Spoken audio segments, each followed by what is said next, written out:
আসসালামু আলাইকুম। আশা করি আল্লাহর রহমতে সবাই ভালো আছেন।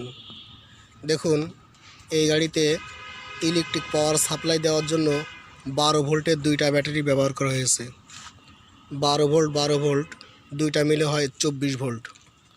অর্থাৎ এই গাড়িতে যে স্টার্টার মোটর আছে বা আনুষঙ্গিক হেডল্যাম্প, টেইল ল্যাম্প, যে ল্যাম্পগুলো আছে সবগুলোই 24 ভোল্টের।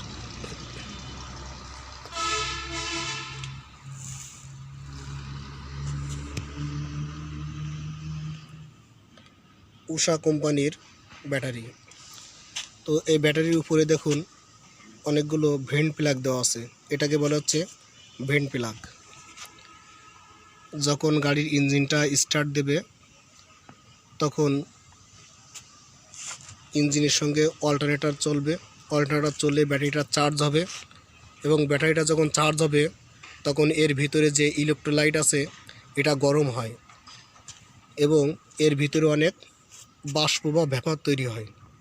সে বাষ্পগুলোকে বের হওয়ার জন্য এই যে ভেন্ট প্লাগে ছোটো ছোটো ছিদ্র দেওয়া আছে। এই ছিদ্রগুলোকে ওই বাষ্পের আউটপুট হিসেবে কাজ করে।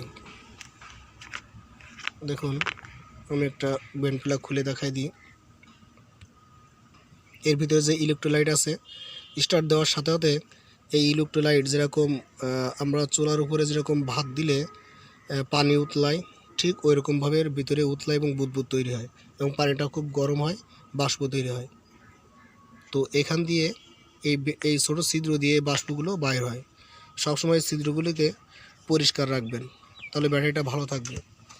এই ব্যাটারিতে কতটুকু পানি রাখতে হবে বা ইলেকট্রোলাইট রাখতে হবে তা বোঝার জন্য এখানে দুইটা চিহ্ন দেওয়া আছে, একটা আপার লেভেল, একটা হচ্ছে লোয়ার লেভেল।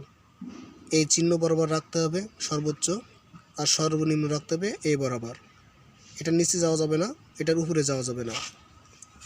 আর ভেন্ট প্লাগ খুলে যদি দেখতে চান তাহলে উপর থেকে যে প্লাস্টিকটা নিচের দিকে চলে গেছে ওই প্লাস্টিকের মাথা বরাবর রাখতে হবে, যেটা মাথা বরাবর রাখতে হবে। হাইড্রোমিটার দিয়ে নিয়মিত এই পানির গ্র্যাভিটিটা চেক করবেন। কিভাবে পানির গ্র্যাভিটি চেক করতে হয় এই বিষয়ে আমার ইউটিউব চ্যানেলে ভিডিও দেওয়া আছে, চাইলে সেখান থেকে দেখে নিতে পারেন। দেখুন, 12 ভোল্ট এবং 12 ভোল্টের দুইটা ব্যাটারি সংযোগ দিয়ে 24 ভোল্ট করা হয়েছে। তো এ পাশে যে ব্যাটারি আছে এই ব্যাটারির পজিটিভ পোস্ট এবং ওই পাশে ব্যাটারির নেগেটিভ পোস্ট, এই যে দেখুন পজিটিভ এবং নেগেটিভ পোস্ট দুইটা সংযোগ দিয়ে 24 করা হয়েছে। এই পোস্টে দেখুন অনেক জেলি দেওয়া আছে, এই জায়গায় জেলি, এবং জেলি ব্যবহার করবেন তাহলে পোস্টগুলো ভালো থাকবে, দ্রুত ক্ষয় হবে না। যদি জেলি না পান তো মেরিল ব্যবহার করবেন। শীতের সময় আমরা যে মেরিল ব্যবহার করি মেরিল দেবেন। এছাড়া ব্যাটারির দোকানে জেলিটা পাওয়া যায়, চাইলে সেটাও ব্যবহার করতে পারেন।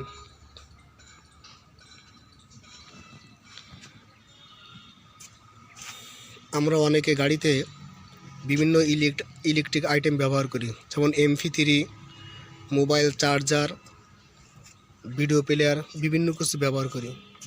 তো অনেকে করেন কি, যে একটা ব্যাটারি থেকে এখান থেকে একটা তারের সংযোগ নিয়ে এখান থেকে একটা নিয়ে 12 ভোল্ট লাইন আউটপুট বাইর করেন। তো যদি একটা ব্যাটারি থেকে 12 ভোল্টের লাইন বাইর করেন তাহলে এই ব্যাটারিটা দ্রুত ডিসচার্জ হয়ে যাবে এবং দ্রুত নষ্ট হয়ে যাবে। তো কখনো আপনারা 12 ভোল্ট নেবেন না, 24 ভোল্ট নেবেন। একটা দরকার হলে একটা কনভার্টার ব্যবহার করবেন, 24 থেকে 12 করে নেবেন, তাহলে আপনার ব্যাটারি দুইটা ভালো থাকবে এবং ভালো সার্ভিস পাবেন। এই ব্যাটারি থেকে আউটপুট লাইন আসছে, এখানে একটা সুইচে দেখুন,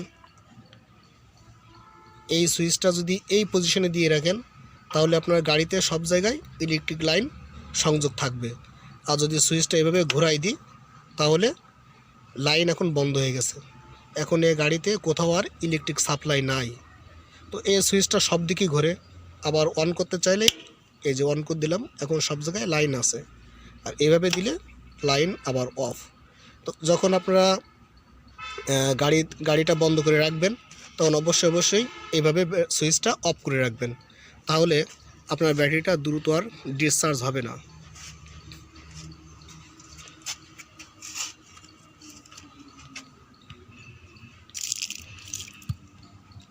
এখান থেকে সংযোগ, এই যে সাইজের সাথে আর্থিং করা হয়েছে, এই যে এখান থেকে আর্থিং করা হয়েছে। আর এটা হচ্ছে পজিটিভটা এখানে সুইচের সাথে কানেকশন হয়ে চলে গেছে।